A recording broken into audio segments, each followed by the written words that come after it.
Kumusta kayong lahat? Ngayon ay susubukan kong mag-forge. Magsusubo ako. So ito yung aking isusubo. Ito ay gagawin kong bareta. Ito ay high carbon steel ito. Ito ay mga molye. Ito ay molye ng kotse. Kasi pag maggagawa ng mga bareta, dapat high carbon steel ang gagamitin para hindi kaagad mapulpul yung talim. Ngayon, kahit na yan ay high carbon steel na, kinakailangan pa rin natin ng heat treatment. Ibig sabihin, isusubo pa rin natin ito para magkaroon ng ibang karakteristik yung ating pinaka-bareta. Okay, so ang importante dito yung pinaka-lugar na ito kasi ito yung pinakatalim. Okay, by the way, hindi ko talaga tinaliman niya ng gusto. Nag-iwan pa ako diyan ng 0.5 mm na kapal dito. Hindi pa yan talaga masyadong matalas. Pagka na preheat, pagka na forge na natin o na isubo na natin, saka ko pa lang ito lalagyan ng talas. Yung ibang parte, hindi ko na ito masyadong bababagahin. Dito lang ako mag-concentrate sa lugar na ito. Kasi ito lang naman ang importanteng pinaka-importanting talim. At kinakailangan dito kasi maging mas matigas o maging ductile. Okay, so itong lugar na to hindi ko na to masyadong pababagahin. Dito lang tayo mag-concentrate.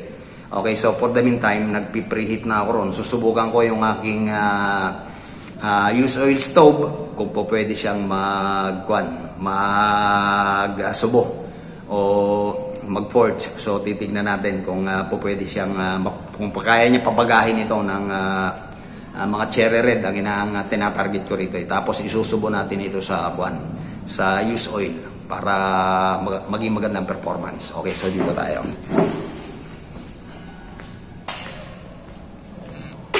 Okay, so dito ko siya ngayon isusubo.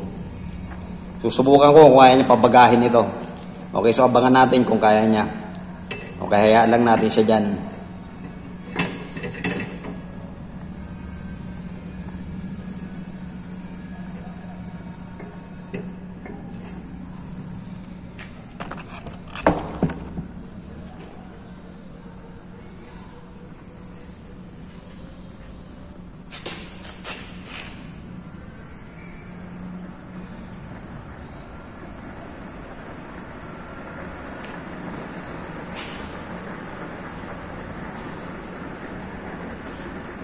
Ang setting natin, nilagay ko lang lalagyan natin sa kalahati.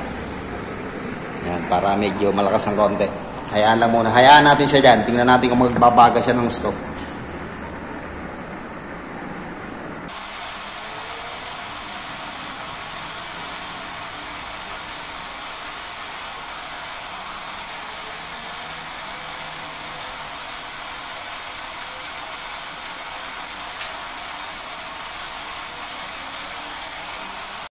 Okay, so medyo matagal-tagal din. Mahigit din 30 minutes yung pagpapabaga ko rito. Ito yung aking isusubo na bareta. So okay na siguro yung kulay na yan. Okay, isusubo ko na ito sa langis. Kasi para mas tumibay siya. Dito ko lang siya isusubo sa dati kong mga use oil na kalan. May pondo na mga langis yan. Kaya pwede na natin itong isubo. Okay, nakita ko na yung gusto kong kulay. Halos cherry red. Then na natin ito. Isusubo doon sa langis.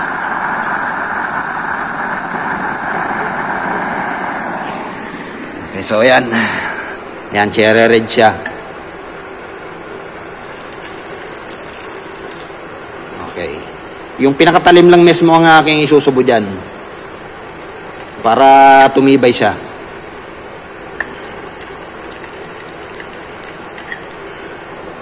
Sayang kasi kung gagamitin ko kaagad ng hindi siya nakasubo.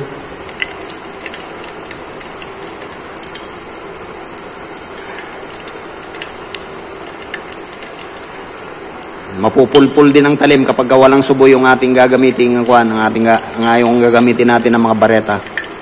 Kaya mas maganda talaga yung sinusubuhan natin.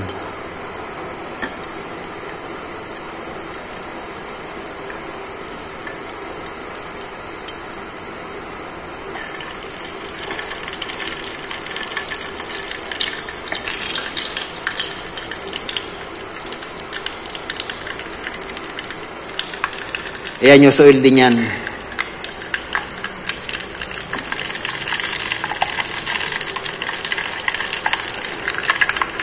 Then pagkatapos na ito, dahan-dahan naman yung pagpapalamig.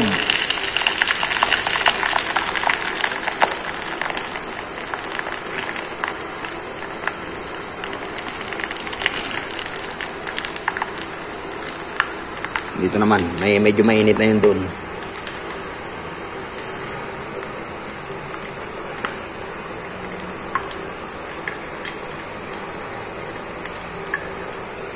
Okay, pagkatapos nito, palalamigin na natin ito. Pero hindi ibig sabihin ng pagpapalamig, isasalang uli natin ito, kaya lang sa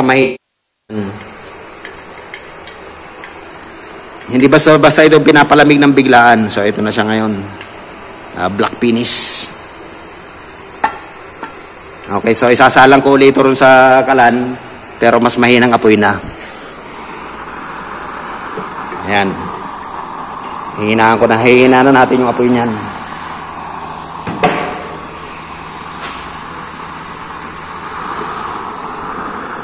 Hihinaan na natin yung blower para dahan-dahan yung kanyang pagpapalamig.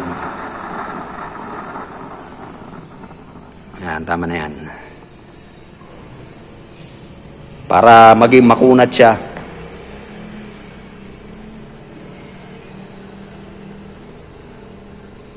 Okay, ganito kung mga ganun ang heat treatment sa mga ganitong klase ng tools.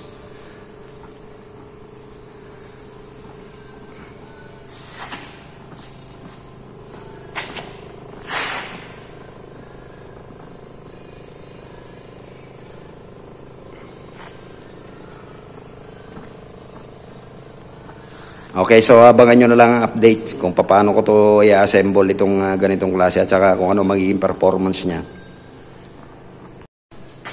Okay, so maraming salamat sa pagsama. Sana nakita nyo yung proseso ko kung paano ako subo ng mga bareta o kahit na anong kahit na anong cutting tools. Ganito ang proseso ko sa pagsusubo. Una muna, pababagahin.